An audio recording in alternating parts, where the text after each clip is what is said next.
Class 12 का ये numerical है। दिया क्या है, a force of 2.25 Newton is acted on charge 1.5 into 10⁻³ coulomb. Find the intensity of electric field of that point. अब आप सबसे पहले जब भी न्यूमेरिकल करिएगा, ये क्लास 12 का है, 9, 10, 11, 12 जो भी क्लास में न्यूमेरिकल जब भी करिएगा उसमें सबसे पहले गिवन हेडिंग डालिएगा, यानी क्या क्या दिया गया है, फिर उसके बाद निकालना क्या है, टू फाइंड ये हेडिंग डालिएगा, फिर उसका सॉल्यूशन हेडिंग डाल के फॉर्मूला लगा कर लिएगा। पहले सारे फॉर्मूले एक जगह पे इकट्ठा लिख लिए विद यूनिट्स, ठीक है। तो आपको जो चीज़ें सारे फॉर्मूले याद करेंगे, आपको गिवन जैसे ही लिखेंगे वैसे ही याद आ जाएगा कि इसमें कौन सा फॉर्मूला लगाए। बस एक बार हर एक फॉर्मूले पे एक एक दो न्यूमेरिकल लगा लिएगा, ये टेक्निक है, ठीक है, न्यूमेरिकल की। तो फोर्स कितना दिया है, 2.25 न्यूटन। एन दिया है, समझ जाइए फोर्स की वैल्यू है। एफ बराबर ये दिया है, चार्ज यानी क्यू की वैल्यू ये दी है, जिसमें सी लगाओ, कूलम लगाओ, सी यूनिट कूलम होती है चार्ज की। चार्ज को क्यू से डिनोट करते हैं, यानी क्यू ये दिया है और एफ ये दिया है, एन लगाए तो ये फोर्स है, ठीक। आपने गिवन लिख लिया, एफ ये दिया है, क्यू ये दिया है। आगे निकालना क्या है, इंटेंसिटी ऑफ इलेक्ट्रिक फील्ड यानी कि ई निकालना है, ठीक। तो आपको जैसे ही एफ और क्यू दिखा और ई का फॉर्मूला आपको याद आ जाता है, E is equal to F upon Q, आप रख दिए, ठीक। आपने सॉल्यूशन हेडिंग डाली और क्योंकि इलेक्ट्रिक फील्ड निकालना, इंटेंसिटी ऑफ इलेक्ट्रिक फील्ड निकालना, इसका फॉर्मूला था ई बराबर एफ अपॉन क्यू। अब देखिए, आप चाहे एक ही लाइन में दो इक्वल टू लगाते हैं तो इम्प्लाइज दैट का साइन आगे वाले में लगाते हैं, ठीक है। अब एफ की वैल्यू क्या है, 2.25, क्या है 2.25, ठीक है। और क्यू की वैल्यू क्या है 1.5 इंटू 10⁻³ अब मेन मुद्दा है इसको सॉल्व कैसे करते हैं, सॉल्व करने की बात है ना। अब देखिए यहाँ पे पॉइंट लगा है, इसके बाद 2 नंबर है, यहाँ पॉइंट लगा है, इसके बाद एक ही नंबर है, तो बराबर बराबर कर लेते हैं। चलिए अपनी तरफ से 0 बढ़ा सकते हैं इसमें, ठीक है, बराबर हो गए। अब यहाँ से भी और यहाँ से भी दोनों जगह से पॉइंट उड़ जाएगा, ठीक है, क्लियर। देखिए 2 नंबर के बाद पॉइंट से पहले 2 नंबर से पहले पॉइंट है, 2 नंबर से पहले पॉइंट है, बराबर बराबर नंबर होता है तो पॉइंट अपने आप उड़ जाता है। अब अगले स्टेप में देखिए 225 बचा और नीचे क्या बचा 150। ये जो 10⁻³ नीचे थी मल्टीप्लाई में, तो ये ऊपर जाएगी मल्टीप्लाई में, 10⁻³ ऊपर गई, +3 हो गई, ठीक। अब इसके बाद काटना ही काटना बचा है, रेड्यूस करना आना चाहिए आपको कि काटते कैसे हैं।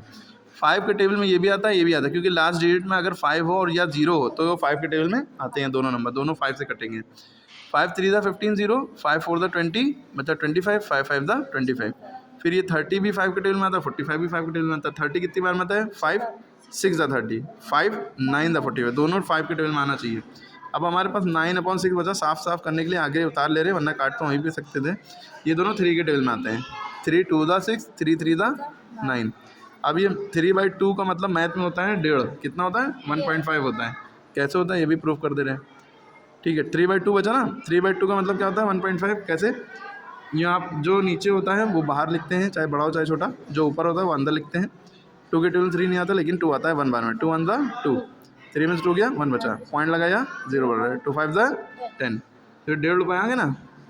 1.5 को 1.50 भी लिख सकते हैं, इंटू 10⁻3, क्योंकि हमने इलेक्ट्रिक फील्ड इंटेंसिटी निकाली है। इलेक्ट्रिक फील्ड की यूनिट क्या होती है वो लगेगी, इलेक्ट्रिक फील्ड की यूनिट न्यूटन पर कूलम होती है। कैसे, यहाँ फॉर्मूला समझ लिए, क्योंकि भाई ई का फॉर्मूला क्या होता है एफ अपॉन क्यू, फोर्स की यूनिट क्या होती है न्यूटन, चार्ज की यूनिट होती है कूलम, ये देखिए न्यूटन कूलम, ठीक है। तो यहाँ पे आप लिख देंगे न्यूटन पर कूलम। आप इसको ऐसे भी लिख सकते हैं 1.5 इंटू 10⁻3 न्यूटन लिखा और कूलम नीचे है, यहाँ पावर 1 छुपी हुई कूलम की, तो कूलम ऊपर मल्टीप्लाई में जाएगा, डॉट माने मल्टीप्लाई होता है, नीचे से ऊपर जाएगा तो -1 हो गया, ठीक है।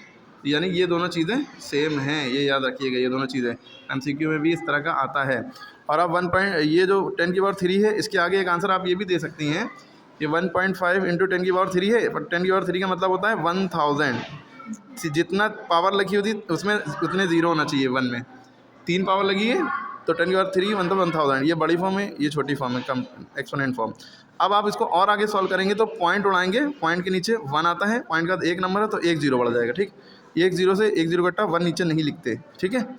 15 बचा ऊपर, इंटू 100, नीचे 1 नहीं लिखते, 15 इंटू 100 1500।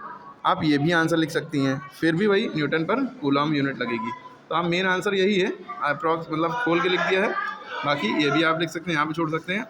और ये आपका न्यूमेरिकल था पूरा, आप फिर से देख लें कैसे सॉल्व हुआ है, स्टेप बाय स्टेप अच्छे से समझ लें। आपका SW ये है, हम जो वैल्यू दे रहे हैं उसको करिए न्यूमेरिकल।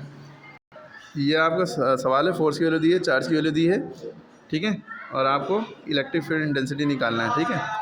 करके कमेंट में आंसर बताइए। अच्छा एक चीज़ आप यहाँ से देख लीजिए, मान लीजिए कि क्यू दिया होता है और ई दिया होता है, एफ निकालना होता है, एफ निकालना होता है तो F is equal to Q E हो जाता है, क्यू और ई को क्रॉस मल्टीप्लाई कर देते हैं, ठीक है, याद रहेगा। अगर क्यू की वैल्यू निकालनी होती है, एफ और ई दिया होता है तो क्या फॉर्मूला लगता है, क्यू बराबर एफ अपॉन ई फॉर्मूला लगता है ना। एफ निकालना होता है क्यू क्यू इंटू ई हो जाता है, ठीक है, क्योंकि इधर से इधर ये क्रॉस मल्टीप्लाई हो जाएगा ना। क्लियर हो रही बात। तो सारी चीज़ें एक न्यूमेरिकल में 3 न्यूमेरिकल बता दिए हैं, ठीक है। अब ये सारे स्टेप देख लिएगा, कहाँ पे जो नहीं समझ में आया कमेंट में बताइएगा, फिर से बता देंगे। इसका आंसर कमेंट में बताइए।